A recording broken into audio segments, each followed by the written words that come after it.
Good morning, everybody. It's Gary here. It's a Monday morning. Yeah, weekend went kind of slow, I guess.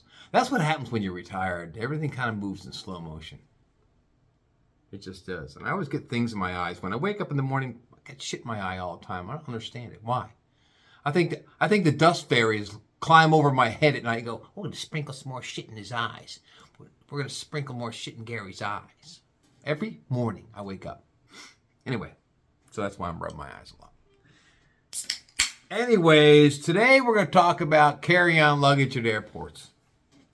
I was thinking about that last night because I'm in retirement. I'm organizing my stuff, and in particular, the area in my basement where I have a lot of just odds and ends, and I was going through all my carry-ons because when I travel really light because I'm just me. I don't have a wife.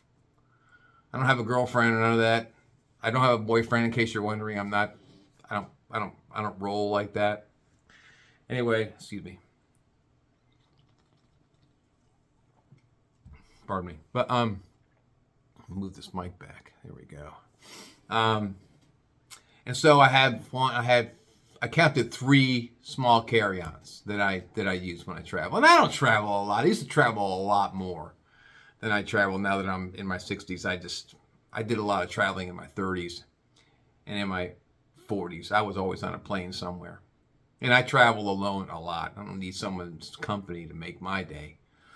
So, which brings me to the subject at hand. I flew out of Cincinnati 3 years ago to meet my older brother who lives in New Hampshire, on Cape Cod. We were going to do some fishing, and we did do some fishing. So I had to fly into Logan Airport, which is in Boston. And so leaving Cincinnati, the carry-on I use is it's within the specs of carry-on luggage. And if you go to any airport and you get to the TSA, the check-in, you can see what they sometimes they'll illustrate how big it's got to be. And if you go online, like I have an app on my phone, a Delta app on my phone. I check in on my phone. I board on everything on my phone. But they'll tell you the specifications of what you can and can't carry on the plane. Cincinnati didn't give me a hard time. They said, "Yeah, sure, take it in." I mean, it fit neatly in the overhead. There was no problems at all in the overhead, and I like to fly first class everywhere I go because I'm single. I got the extra loot, and I got the long legs. I'm not rich, but I got long ass legs. And I'm not going to sit and coach. I'm not doing it. I'm not doing it. And if you're over the height of 6 feet tall, and you know what it's like to sit in this coach seats, you're all crammed in like a little sardine. Not doing that shit. And then when you go to stand up, you can't stand up. And the older you get, the harder it is to stand up, especially if you're smashed in like a fucking sardine. And if you compare the prices, first class is only a couple $100 more round trip. Some of my friends, "Oh, it's a waste of money, Gary." What do you think, you're Mr. Joe got money? I said, "No, I never said that. I'm just saying for an extra couple $100, I'd rather fly in comfort." So I fly first class. And I like a window seat, thank you very much. So, anyway, I like to get boarded early. Of course, with first class, you get the board early. And I highly recommend it in the future for people who want to fly first class. Just do it once. Live a little. It's fun. You get better service. So I'm sitting there in first class. I'm sitting there waiting for all the other peasants to come on board. Oh, God, did I just say that? The paupers, the peasants.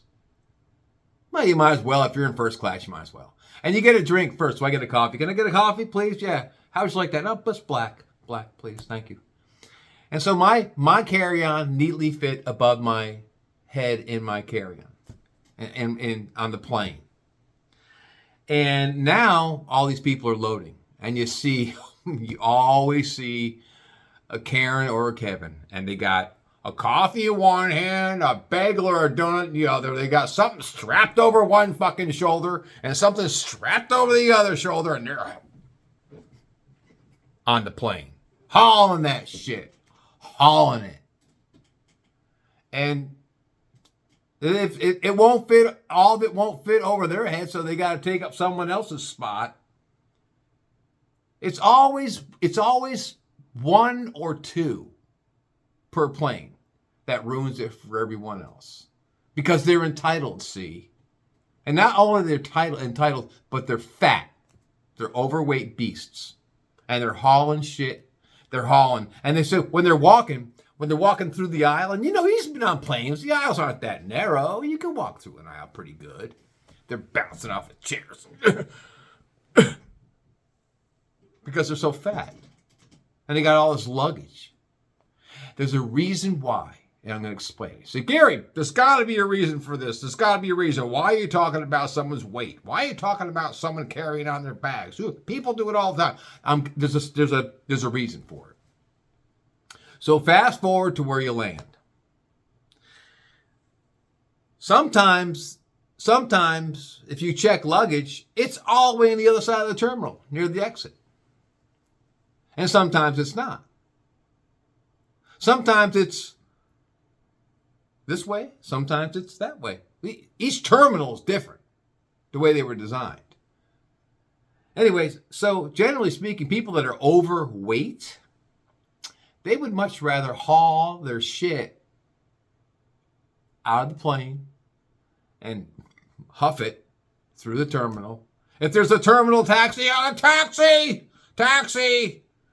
Can you give me a lift? Can you give me and my wife a lift over to the rental car? That'd be great. And I think they'll get some terminals will do that, but it's rare. You don't see that. I think a lot of terminals have these walking escalators. You walk up and it's like an escalator on a track, and you walk like a escalator. Those are also designed for people that are lazy and out of shape and have a lot of carry-on luggage or hauling with their. Well, they finished their donut and coffee, but they stopped off. They stopped off at a McDonald's in the terminal and got some cheeseburgers and French fries and a large Coke, because they're gonna keep eating, and they're hauling their shit. That's why not a lot of people, but that's why you get one or two people on the plane that are gonna be hauling shit because they're overweight. And you can see it. And I walk pretty fast. I'm a slender dude. I'm 6'2". I weigh $175, and I stay in shape. I mean, I work at it. You got to work at it. If you want to get into your 60s and you want to look good, you got to work at it. I don't eat any processed food. I don't eat any fast food. I don't go near soda pop. Don't go near it. Quick backstory. I'm going to make this really quick. My very first job in Cincinnati, when I moved there in 1981, I got a job at the Coca-Cola plant. And there I worked on trucks. I was turning wrenches on trucks.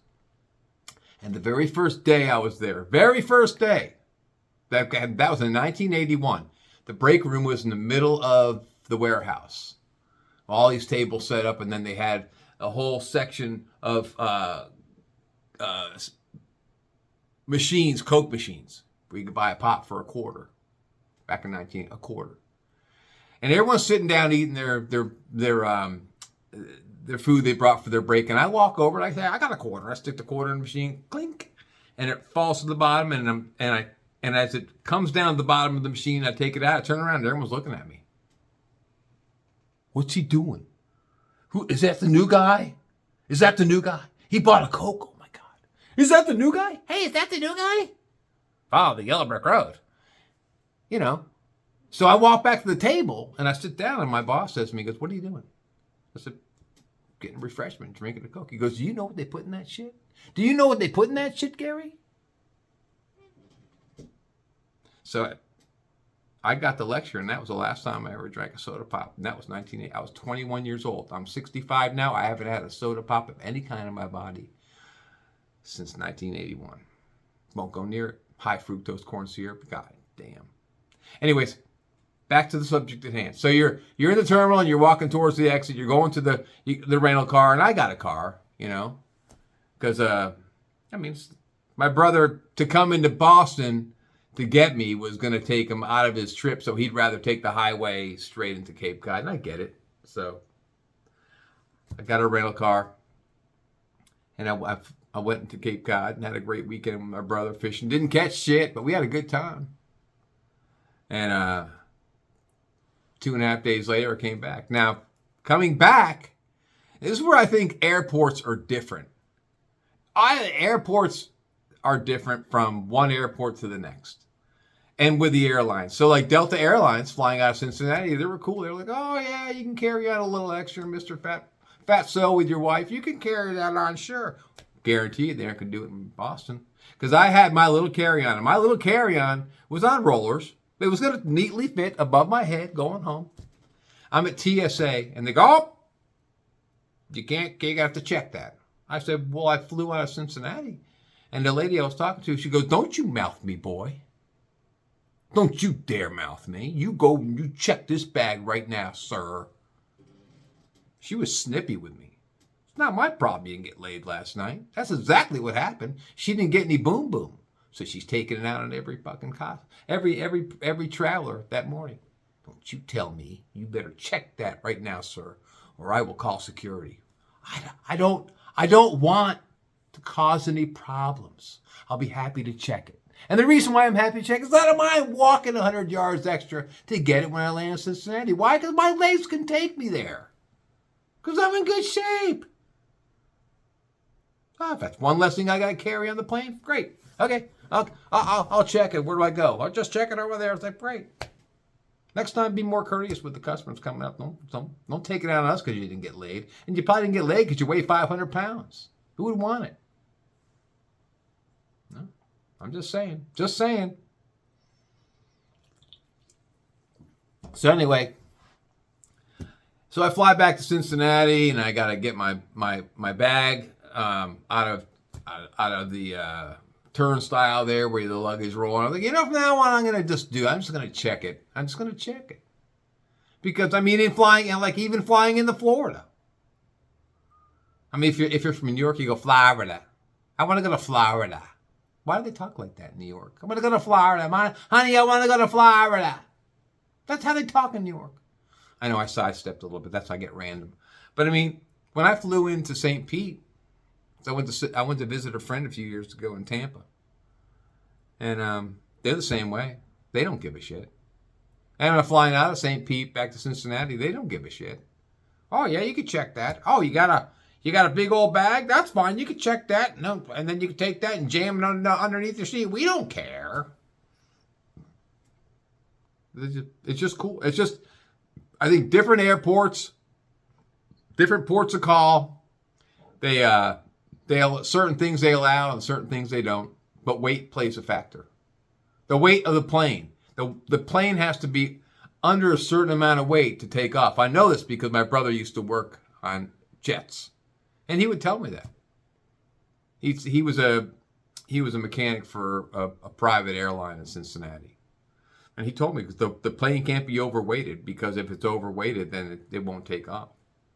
I mean, so that particular day flying out of Cincinnati, that one whale, and I was wondering, when people are that big, where do they hide their blowhole?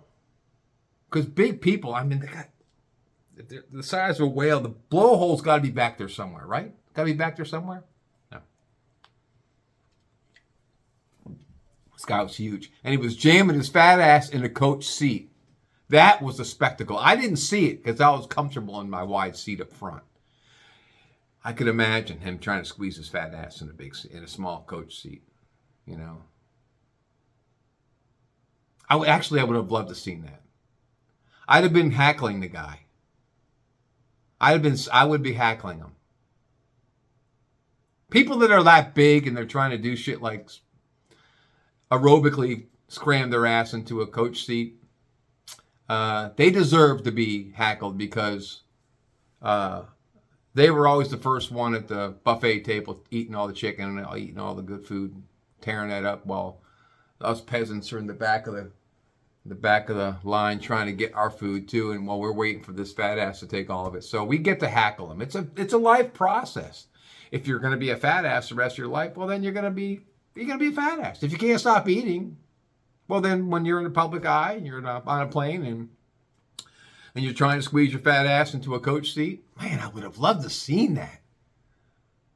Man, if I had better knees, I would fly coach just so I could see that. Because I need material to write about so I could talk about it on my podcast. And here I am talking about it. But that was just one incident. So I love hacking on people that are overweight. There's no reason for it. There is no reason for it. Granted, there's some people with thyroid issues. I get that. I mean, I'm not totally inhuman. I'm not that callous. I'm really not. I'm a nice guy. But I mean, I'm saying that there's certain people that just can't stop eating. Some people, I eat because I get stressed out at my job, so I come home and I shovel down a whole pizza from Papa John's, and I chase it down with a Dr. Pepper, a whole 2 liter of Dr. Pepper.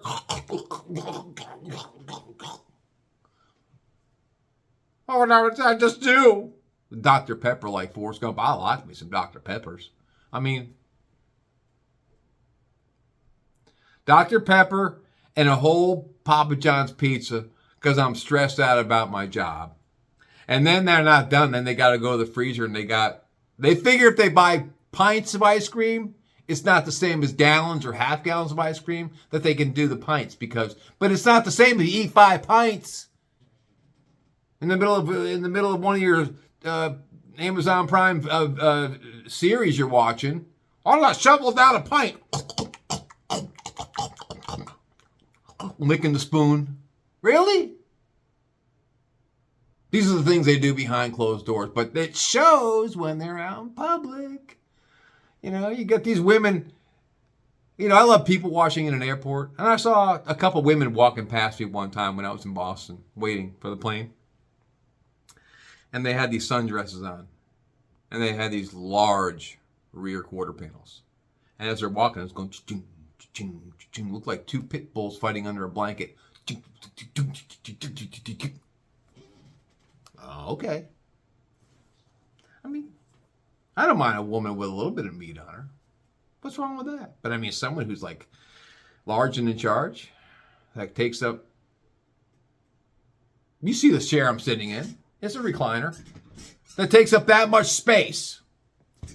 God damn! Have some more pizza.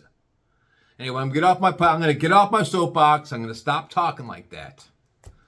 I'm going to end the video now and just get on with next Thursday's. I'm going to get on with Thursday's edition. You people got to put in my comments page, Gary, get off your soapbox. People get fat for a reason. Okay. I'll be a kinder, gentler person in the future.